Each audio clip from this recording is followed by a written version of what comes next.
Assalamualaikum Mas. Waalaikumsalam.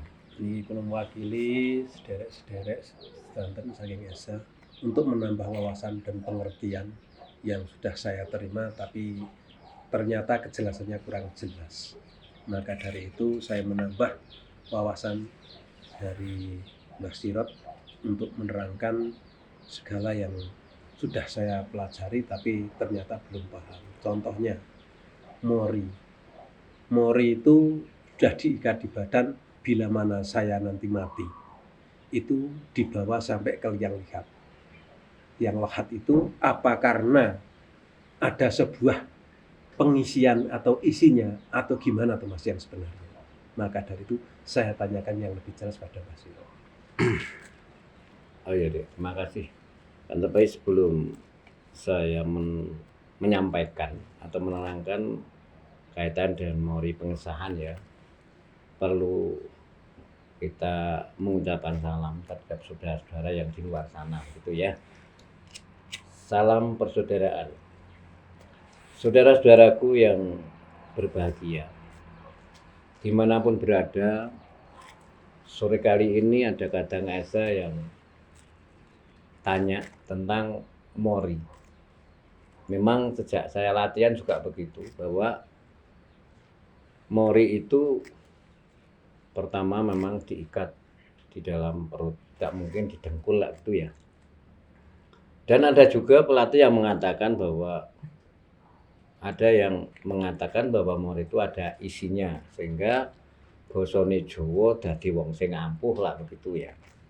Nah, perlu saya sampaikan untuk saudara-saudaraku atau kadang-kadangku punya yang di depan saya, ya umumnya yang melihat konten ini, saya kira yang melihat banyak senior-senior saya yang sudah paham dan sudah banyak yang melakukan. Tapi perlu dimengerti bahwa paham itu pun kadang-kadang untuk melakukan sulit sekali, karena kaitannya adalah kaitan kesucian, apalagi tidak paham, kan begitu ya. Nah, di saat Mbah Sirot menerima pengertian dari mori, itu memang betul bahwa mori yang untuk pengesahan atau yang di saat kita dikecer itu memang ada isinya. Akan tetapi pengertian daripada isi ini kadang-kadang bisa diartikan sendiri atau mungkin bahkan dari cuci otaknya seorang pelatih, bahwa ini menjadi ampuh, tidak mempan dibacok, ditembak, kan begitu ya. Itu kadang begitu. Akan tetapi isinya itu sebetulnya sifat kesucian ini dilakukan setiap hari. Artinya pengertian yang baik itu dilakukan setiap hari, yaitulah isinya. Maka itu walaupun kita punya mori itu nanti yang isi kita. Ngisinya bagaimana? Ya dengan perilaku yang baik itu. Akhirnya menjadi setia hati yang hubungannya dengan Sang Pencipta. Maka dari itu hati yang di situ diterangkan, hati itu bukan hati yang kolbun yang bolak-balik itu, tapi mata hati. Mata hati adalah roh ilahi. Madu secara pengertian bahwa di saat khususnya orang Islam, di saat ada orang meninggal, inna lillahi wa inna ilaihi raji'un. Jadi kembali ke sana. Jadi roh atau mata hati itu tidak akan mati. Terus yang kedua, bahwa kenapa kok diikat untuk ikatan? Itu salah satu tanda persaudaraan, itu ada ikatan kesucian. Berarti kalau sudah suci, itu tidak ada yang merasa tersakiti, kan begitu? Kenapa? Kalau merasa tersakiti berarti kita mengotori mori. Maka itu setiap tahun paling tidak dicuci supaya kotoran-kotoran mungkin dari ucapan kita, dari apapun ya, itu nanti bisa diingat-ingat sehingga kita tidak akan mengulangi. Nah, terus pembuktiannya bagaimana? Karena sudah ada ikatan kesucian, bahwa kata persaudaraan seduluran ini dibuktikan dalam persaudaraan didasari dengan kesucian, keikhlasan, kan begitu. Jadi tidak hanya mori ini hanya bangga-bangganan, maka itu morinya Mbah Sirot sudah Gimana enggak tahu ini. Enggak tahu ya. Karena saya tidak apa istilahnya ya mori kalau hilang ya saya beli lagi begitu aja. Tapi insya Allah pengertian daripada kesucian saya selalu berusaha dan saya sampaikan terhadap adik-adik saya sehingga menjadi saudara yang mempunyai sifat berbudi luhur gitu. Mungkin masih ada kurang jelasnya, mungkin akan saya tambah untuk penjelasan itu ya. Nah itu monggo Kak Raja. Oh iya Mbah, mau bertanya masih tentang mori ini ya. Oh iya. Kan ada banyak saudara yang bilang, Mbah kalau mori itu waktu untuk pengesahan itu nanti morinya disimpan atau disimpan nanti dikeluarkannya ketika cuci mori. Dan ketika kita latihan atau melatih itu pakainya adalah mori yang duplikat.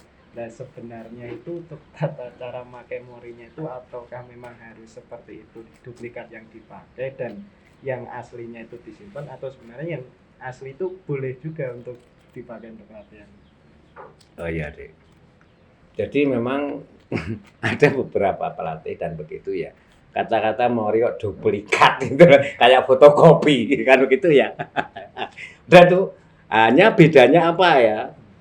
Bedanya yang kata-kata duplikat itu kan tidak diduduki waktu kita keceran. Itu satu. Terus yang kedua, untuk yang keceran ini kan memang ada kenangan tersendiri bahwa waktu saya dikecer akan menjadi kadang itu supaya ingatlah bahwa saat dikecer itu mempunyai memori, kenangan.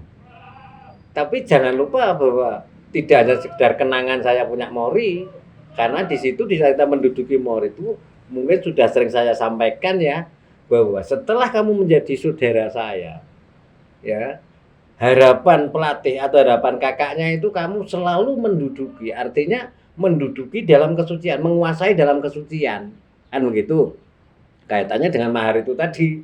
Jadi kita jangan sampai diatur dunia, tapi kita yang mengatur. Ini, nah, kalau untuk apa istilahnya duplikat, ya ini kadang-kadang kalau kenang-kenangan kok jadi rusak, kan nanti hilang kenang-kenangannya. Untuk morinya ini, ya akhirnya disimpan. Nah, kalau disimpan morinya enggak apa-apa deh. Tapi kalau kesuciannya disimpan, artinya kan enggak melakukan kesucian. Jadi hubungannya apa? Ini kan enggak ada hubungan. Mori mungkin disimpan, mungkin ditaruh di mana saja, ya kan begitu. Tapi kalau hanya disimpan, kehebatannya mori di mana? Orang bisa menjadi hebat karena melakukan tingkah laku yang baik, kan begitu. Nah, kalau masa duplikat ya itu tadi, yang satu kotor, ya pakai yang satu loh. Kalau saya pakai, ya saya pakai, bahkan sekarang ya sudah apa bentuknya sudah enggak karuan karena sudah tidak sedikit tahun kan begitu. Ya, nah itu. Jadi kalau masalah disimpan ya itu, kalau masalah saya enggak masalah ya. Tapi jangan sampai disimpan plus kamu tidak melakukan media mori untuk melakukan kesucian. Ya. Suci itu adalah ikhlas. Apapun ikhlas, apa yang terjadi. Maka dari itu saya seringkali pesan dengan adik-adik saya khususnya, jangan sampai kita hidup di dunia itu disibukkan dengan yang tidak manfaat untuk kita. Karena kadang-kadang kan kita disibukkan. Kita ada orang sukses, kita malah bingung tuyul kayak, bingung tuh, malah yang susah kita tuh. Wah kayak penjahat lah. Malah kita masih bingung nih ngopo. Ya biarkan sana urusan sana kok. Kecuali kalau sudah kadang esa, terus di depan kita ya diberikan pengertian sampai menjadi orang yang punya sifat berbudi luhur. Mungkin itu deh. Ya, mungkin ada lagi yang mau ditanyakan, monggo. Menambah sedikit, Mbak. Ya. Tentang keilmuan. Ya. Keilmuan yang dimiliki para seorang pendekar itu adalah kehebatan Ya. di dunia semata. Ya. Maka dari itu di ESA kan tidak diajarkan, tapi orang ESA banyak yang bisa. Kira-kira menyalahi aturan di dalam organisasi enggak? Begini deh ya. Secara pribadi Mbah Sirot, itu ada yang menyalahi, ada yang tidak. Itu ilmu ya, pengertian. Pengertian selama pengertian itu tidak nyambung dengan jadi berbudi luhur. Contoh, ilmu kita punya ilmu kekebalan. Terus kita menjadi orang yang hebat sehingga untuk merampok. Nah, ini menyalahi karena tidak nyambung dengan berbudi luhur, kan begitu. Nah, tapi kalau kata setia hati, apapun yang kamu miliki, tapi jangan lupa dengan kaitan mori itu tadi, ya kita disetiani, ya apapun alasannya. Salah satu contoh pekerjaan, kita setia. Ilmu, mungkin ada yang mengatakan perdukunan dan lain sebagainya. Selama ini masih nyambung dengan berbudi luhur, itu tidak menyalahi. Nah, yang menyalahi bagaimana? Mungkin karena di dalam panca prasetya itu saya hanya akan melatih pencak silat terhadap kadang-kadang esa, kan begitu. Nah, pencak silatnya kayak apa? Kalau lo spell, iya darani pencak silat ini lo spell itu seni. Lah nek jurus, ya toh? Enggak mungkin kita akan mengajari dengan bukan orang esa, ini enggak mungkin. Yang jelas kalau orang esa pasti mengelatih dengan orang esa, kan begitu. Selain orang esa kan enggak mau. Jadi kalau menurut saya pribadi, jadi tidak akan menyalahi aturan di saat kita punya ilmu. Karena esa siap menerima ilmu dari siapapun. Kan begitu. Terus diikat dengan kesucian, termasuk ya dijagongi mau kesucian ya kita punya, tapi harus didasari dengan menduduki mori itu. Kita praktek dengan kesucian. Jadi nggak ada yang menyalahi ini ya. Secara organisasi nggak ada yang menyalahi. Itu mungkin itu ada mungkin Ada lagi Mas. Hah? Misalkan mori itu udah disimpan di almari atau di tempat yang aman, tapi ada rayap atau tikus yang makan, itu untuk kehidupannya gimana? Banyak kehidupan yang punya mori. Iya, akibat atau apa itu? Nah ini nek ketemu dukun, kalau ketemu nah ini mesti kowe arep ana masalah ngono. Wong kira nyimpen mori ana masalah kok. Kan gitu. Orang mampangan rayap iki lho. Ya tak. Tapi kalau itu diyakini, wah karena ini mori adalah sakral dan lain sebagainya, kok ini akan ada apa ya? Itu bisa terjadi. Ya, bisa terjadi. Ya. Tapi kalau ini hanya sebatas mori, hanya media yang ini untuk hanya saya disuruh untuk melakukan kebaikan atau keikhlasan, siapa ndak ada apa-apa. Ya. Lah nek pangan rayap nek dienggo piye monggo garek seprapat. Lagi sabukan wis ora cetha to niku tuku meneh mawon kan ngoten. Beli lagi ya toh. Tapi kalau kamu takut ya seperti mimpi itu loh. Maka itu secara Islam kalau kita mimpi buruk ya enggak usah diceritakan dengan orang lain, kecuali ngomong minta solusi itu beda. Gitu. Masalahnya apa? Wong nyatane sing ngimpi cokot ulo ya ora oleh cewek kok. Ceritanya lek arep mbok jodoh kan. Ini ya ora malah cacek laung. Lah selaku ya. Saya kira itu ya. Jadi kamu enggak usah permasalahkan jadi terlalu banget ya untuk mensikapi mori ini ya sehingga punya kekuatan yang hebat dan lain sebagainya. Secara pribadi basiran enggak mungkin ada kekuatannya mori itu. Ya, karena itu adalah medianya hanya biasa lah ya. Yang menjadi kekuatan adalah sifat mori kesucian. Selama kita melaksanakan kesucian, insya Allah nanti akan menjadi kekuatan. Itulah setia hati. Ada lagi?